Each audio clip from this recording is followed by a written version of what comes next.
everyone. Today again we are going to discuss the numerical problems based on distance and displacement. As in the last class we have discussed the distance is the total path covered by an object, while displacement is the shortest path between initial and final point. Okay, so today we are going to discuss the numerical problems based on the concept distance and displacement. So let's take first example.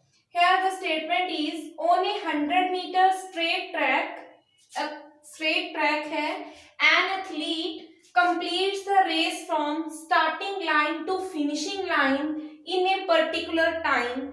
Calculate the distance and the magnitude of displacement. Suppose in the statement what is given, suppose this is the starting line and a person is standing here and he have to reach up to this finishing line.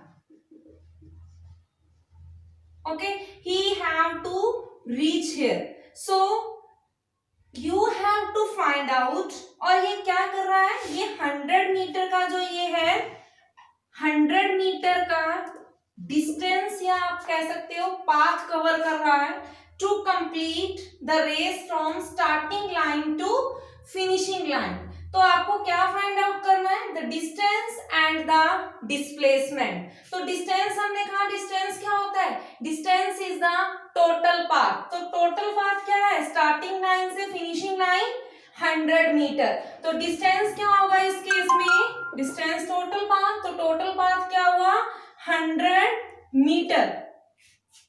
Okay, and again आपको क्या find out करना है, displacement. तो displacement as we have discussed, displacement is the shortest path between initial and final.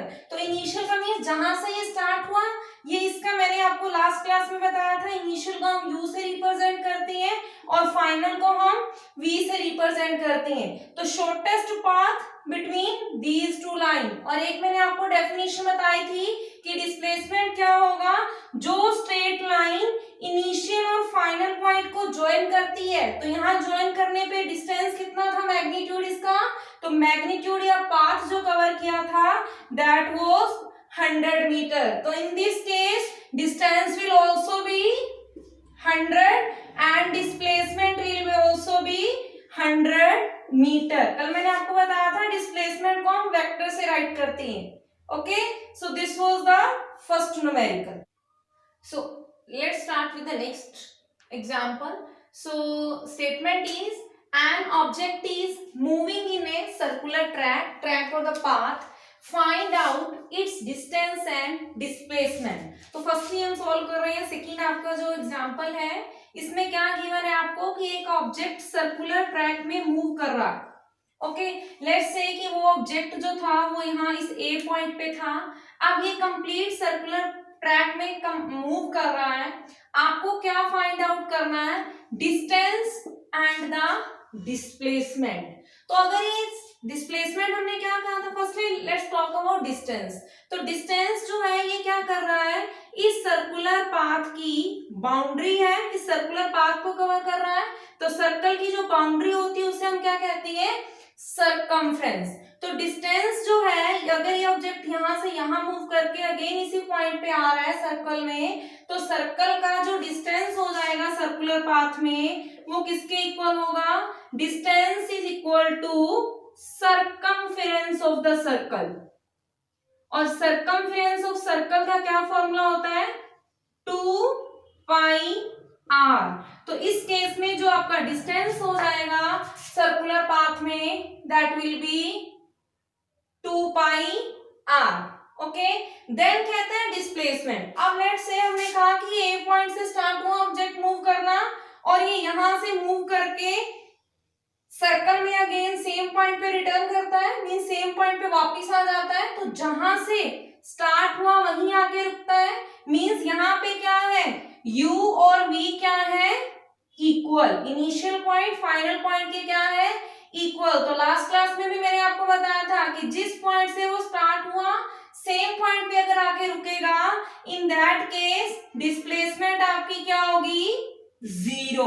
जहां से start हो वहीं आ गया, इसने डिस्टेंस कवर ही नहीं, डिस्प्लेसमेंट कवर ही नहीं किया। क्यों? बिकॉज u क्या है, u will as u is equals to v, so displacement will be 0. Is that clear? I think so, there is no doubt. So let's come to the next statement. So next statement is a body is moving along a circular path. Again it's an example of circular path in this way. An object is moving along a circular path of radius r. आपको यहां क्या given है, radius of the circle which is r, and you have to find out the distance and the displacement of the body when it's complete half a revolution. half a revolution का means क्या हुआ, अगर वो half round लगाता है यहां तक, half revolution, तो हमने क्या कहा, सपोज ये पॉइंट क्या है, बी। अब ये कंप्लीट रिवोल्यूशन नहीं कर रहा है, फर्स्ट में तो हमने कहा था वो कुछ नहीं मेंशन किया हुआ था, डायरेक्ट था कि सर्कुलर ट्रैक में मूव कर रहा है, बट यहाँ इसने आपको क्लियरली मेंशन किया है कि वो क्या है, हाफ रिवोल्यूशन ले रहा है। अब आपको क्या फाइंड आउट करना है, डिस्टेंस एंड डिस्प्लेसमेंट। एज मैंने अभी आपको लास्ट एग्जांपल में बताया कि डिस्टेंस जो है वो सरकमफ्रेंस के इक्वल होता है।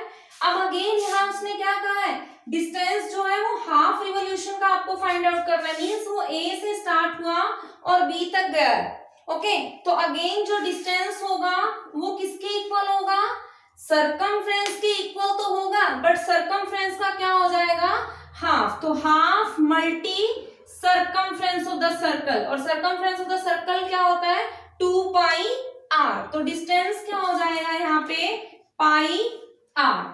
अब इसने अगेन आपसे पूछा है कि डिस्प्लेसमेंट फाइंड आउट करो, तो डिस्प्लेसमेंट इसने कहा है कि हाफ रिवोल्यूशन की, अगेन कंप्लीट तो होती तो ये जहां से स्टार्ट हुआ वहीं आता, तो क्या हो जाती, 0 एज इन द लास्ट है।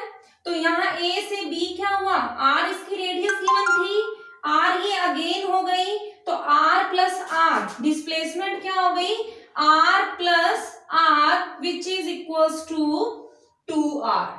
Is that clear? Okay, so let's start with next. So next one is a person walks along the side of a square field whose each side is 100 meter long. तो आपको क्या given है कि एक square field है और इस square field की जो ईच साइड गिवन है वो क्या है, 100 मीटर।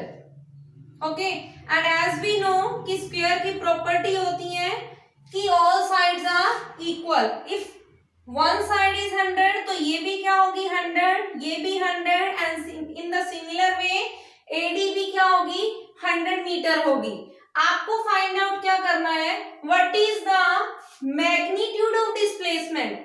आपको डिस्प्लेसमेंट फाइंड आउट करना है when if the person moves from one corner of the square to the diagonally opposite corner. तो फर्स्ट ऑफ ऑल आपको पता हो कि डायगोनल क्या होता है, तो डायगोनल क्या है, A to C, this is the first diagonal, and B to D, this is the second diagonal। तो हमें ये बताना है कि डिस्प्लेसमेंट क्या होगी अगर पर्सन मूव करता है फ्रॉम वन कॉर्नर। सपोज हमने कहा कि इसका यू पॉइंट ए है, ए से स्टार्ट हुआ और डायगोनली अपोजिट कॉर्नर पे रीच करता है, तो वो पॉइंट क्या है, सी इज द वी मीन्स इसका फाइनल पॉइंट जो है डायगोनली अपोजिट कॉर्नर सी है। ओके, अब आपको फाइंड आउट क्या करना है, डिस्प्लेसमेंट। और हमें पता है कि अगर ये 100 मीटर थी और ये भी 100 मीटर है, तो हमें ये जो है लेट्स से इट्स x, ये हमें फाइंड आउट करना है। तो अब ये क्या है, ये जो है यू में सी, ये क्या है, एक राइट एंगल ट्रायंगल। तो राइट एंगल ट्रायंगल में दिस वन क्या है, दिस वन इज हाइपोटेन्यूज। क्या है, हाइपोटेन्यूज। तो आप क्या लगाओगे, according to Pythagoras theorem,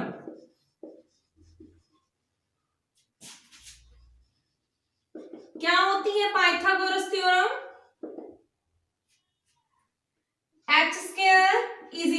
to B square plus P square. तो आपको यहाँ हाइपोटेन्यूज हमें एक्स स्क्वायर फाइंड आउट करना है। बेस आपको क्या गिवन है 100, तो 100 का स्क्वायर प्लस परपेंडिकुलर भी क्या गिवन है 100, तो 100 का स्क्वायर। तो ये क्या आएगा X square is equals to 100 का स्क्वायर क्या आएगा this one plus this one. तो ये क्या हो जाएगा 20,000 हो जाएगा। अब आपको क्या करोगे, आप स्क्वायर रूट को फाइंड आउट कर सकते हो।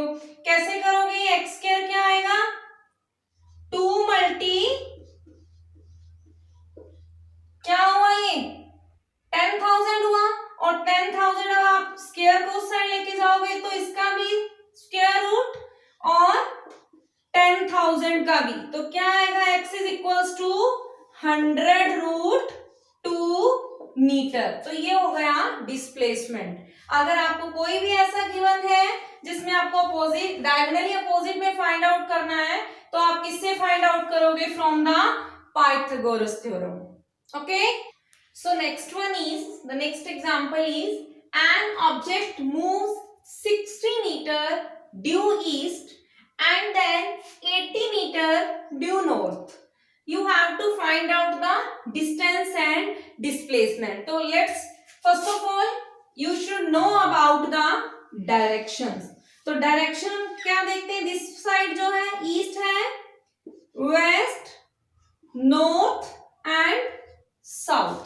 ओके, अब ये डायरेक्शंस होती हैं फॉर, आपको क्या गिवन है an object moves 60 metre due east. Suppose ये ऑब्जेक्ट है, ऑब्जेक्ट जो है 60 मीटर जाता है toward east. Okay, and then यहां से ये क्या करता है 80 मीटर ड्यू नॉर्थ, तो नॉर्थ ऊपर वाली साइड है, तो यहां से ये कितना जा रहा है 80 मीटर।